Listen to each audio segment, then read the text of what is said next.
Hi everyone. So I'm going to do this really quick. I'm uploading this on the YouTube upload thing, so I'm not really sure how the quality is going to be. But I just wanted to give you guys an update.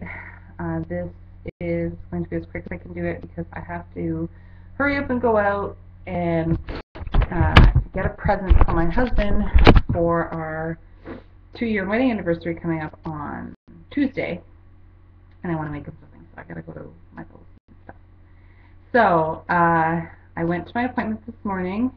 I'm 30 weeks today. Sorry, I'm 38 weeks today. And I went and I got checked because since last Friday, I've had contractions. Or at least that's what I'm calling them. They just feel like menstrual cramps. But from Monday on, I was getting the tightening with the contractions. So it was very irregular, but I just wanted to make sure that everything, that maybe I had made some progress. And today I was just feeling terrible, like run down. I felt sick. My one right leg really hurts. The whole leg hurts. I don't even know what that is. But I wanted to kind of see if I had any progress.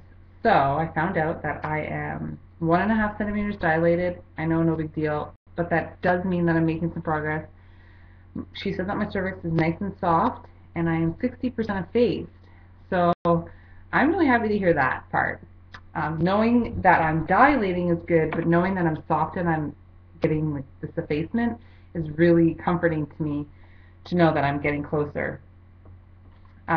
She says that he is low, but she thinks he might be posterior right now, which isn't good because I don't want back labor. But, sorry, I'm pretty yawn. But she says, I mean, some babies, they'll turn while they're in delivery, so it's no big deal. But I have been experiencing some rectal pressure as well as like pelvis pressure in this last week. So that could very well be why.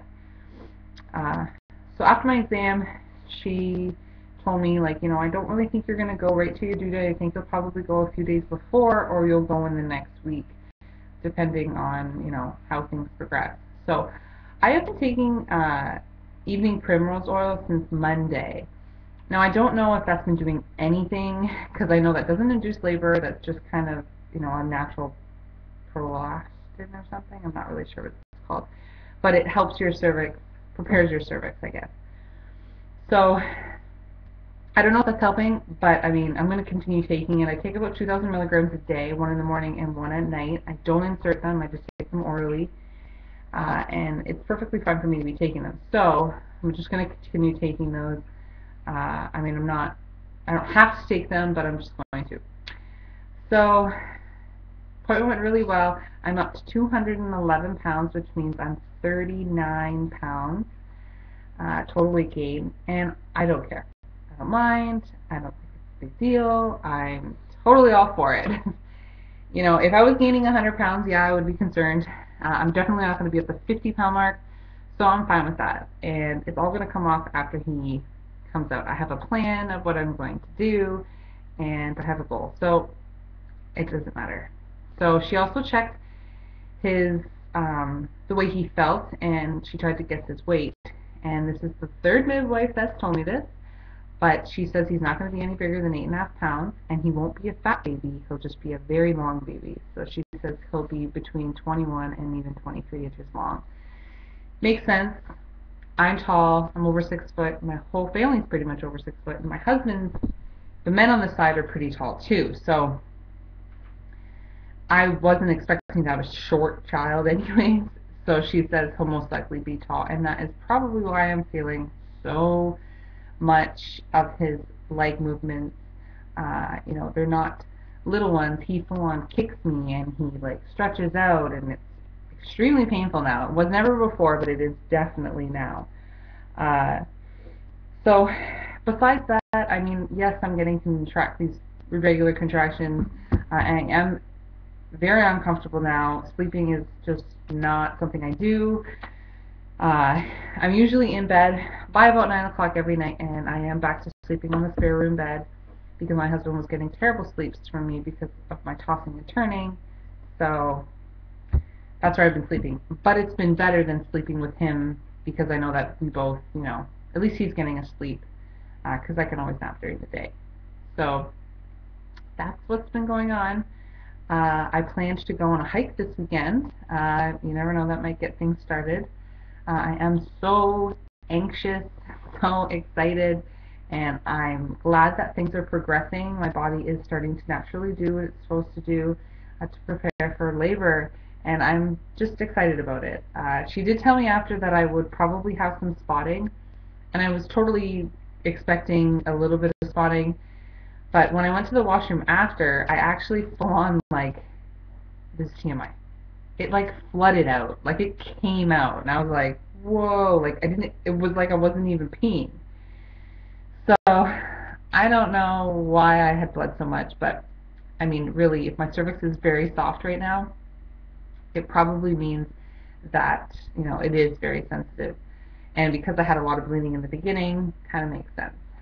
She did tell me because of my LEAP procedure that I had gotten in 2009, that when I go in and I get checked, and as soon as I get checked, I have to let them know that I had the LEAP procedure done, because sometimes there can be scarring, and when there is, you sometimes just have to help the cervix out a little bit. She says it doesn't really delay you from like fully dilating, but it can sometimes just make, when you get to 4 centimeters, it might take a long time to get to 5.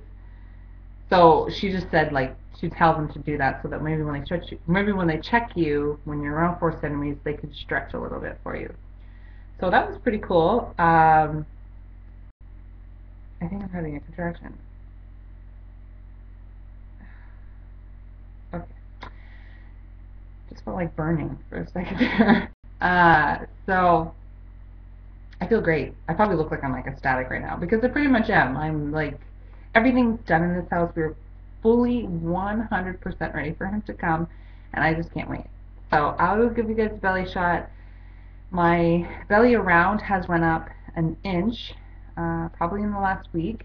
I haven't had any belly itching or nothing like that. I continue to put the cocoa butter on. I still don't have any stretch marks. I only have one where my belly button ring is, but besides that, I really don't have any. So I'm happy about that too. But either way, I wouldn't even have cared. It's just war wounds, right? So I will show you guys my belly, and I'll let you guys go.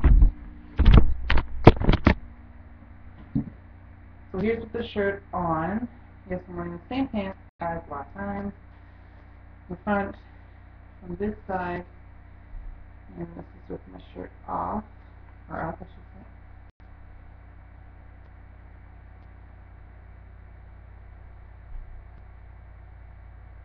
So like I said, I just have that one right there. I don't even know if you can see it or not, but yeah, there's the belly. So I will give you guys an update if anything happens this weekend.